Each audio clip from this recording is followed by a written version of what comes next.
right, ladies and gentlemen, we have been focusing on personal narratives all week long. And so, throughout the course of the week, you went through the writing process. On Monday, we created our circle maps after we talked about what personal narratives were. Tuesday, we talked about drafting, and you guys began working on your drafts. You also worked on some editing and some revising. And so, we are just wrapping up our work with our personal narratives. Some of you may be already done with your narrative, some of you are working on it. I want to review a couple of things before you actually get an opportunity to go ahead and work on today's activities.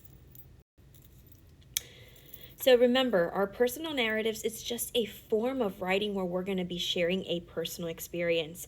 This is going to include description of what you did and how you felt. Remember, it is a story from a personal experience. It can't be about somebody that you know.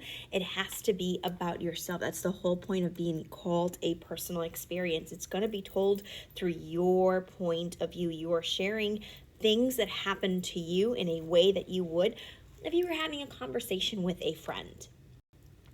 We talked about the circle map. Remember, in a circle map, you've got the big circle. You've got the little circle in the middle that is going to talk about your topic, where you wrote down the event that you were going to focus on.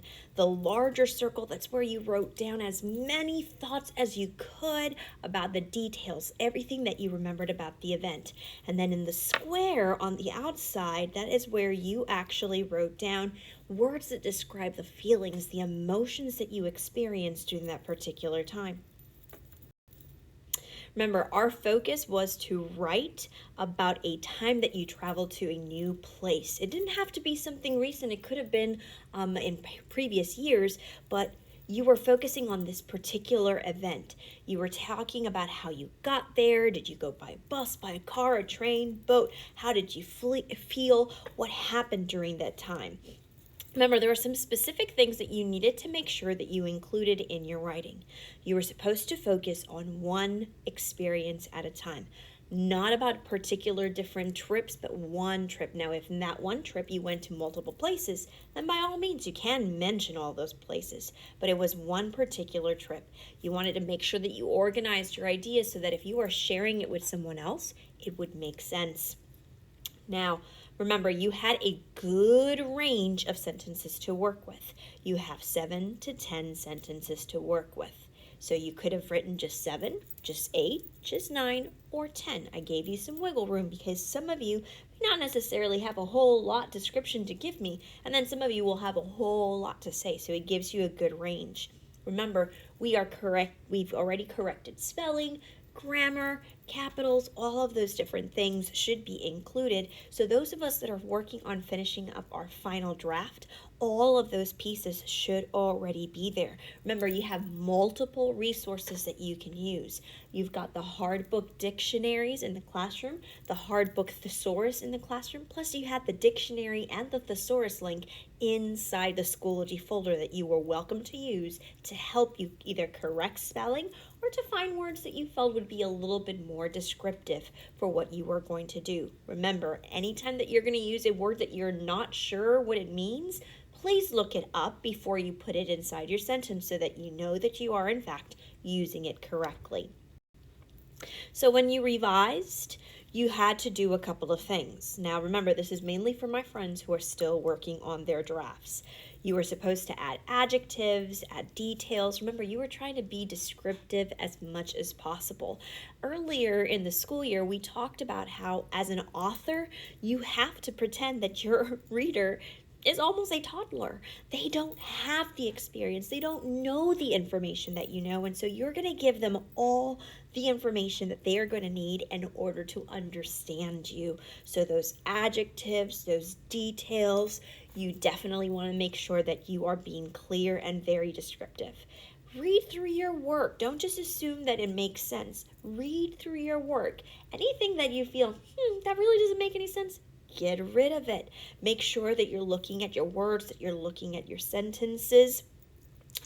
If anything feels like it's out of place, you are more than welcome to rearrange it so that it does in fact make sense. And then remember, you can always substitute words for fancier words or more descriptive words to words that don't do such a great job. Words like good, cool, awesome. Yeah, they're good words, but they're not necessarily the most descriptive words possible. So that's where our thesaurus is going to come in, and it's going to help you find words that are going to do a much better job of helping your reader get a clearer picture of what you are trying to tell them. Then when you edit it, this was where you were working on making sure that your writing looks good. You were working on making sure that anything that needed to be capitalized was capitalized, that you are going to use your words in a way that makes sense, that your subject and your verb agree. This is where you looked at those end marks, that you placed the end marks necessary, that you put commas and apostrophes where they belonged. And this is where you were going to bust out that dictionary and you were going to double check the spelling of any words that you were unsure of. Remember, we talked about how to make sure that you're using your dictionary correctly.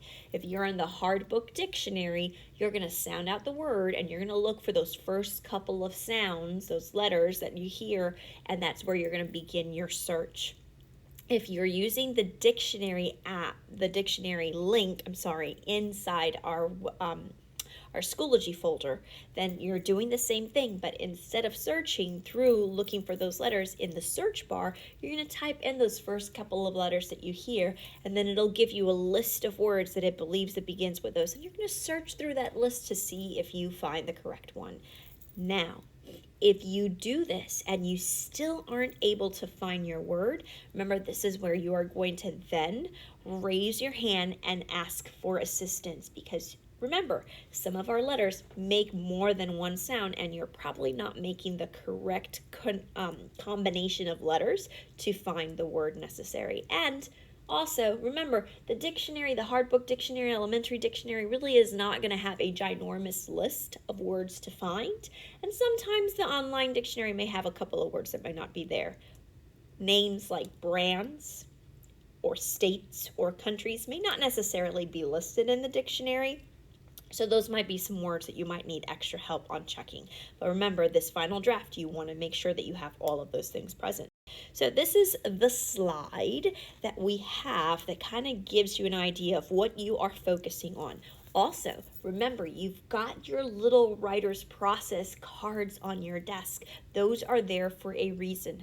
I have moved them so that you can see what you're supposed to be completing within that particular piece of the writing process. But you're in the publishing phase. Some of you are already done. Those of us that are still working, this is your task. You are creating that final copy of your writing. You're going to look at your page, your rough draft that you've already edited, that you have revised, and you are going to create a nice, clean copy version of what it should be, following the guidelines that you were given. If you're not sure what you're supposed to include, look at the whiteboard in our classroom.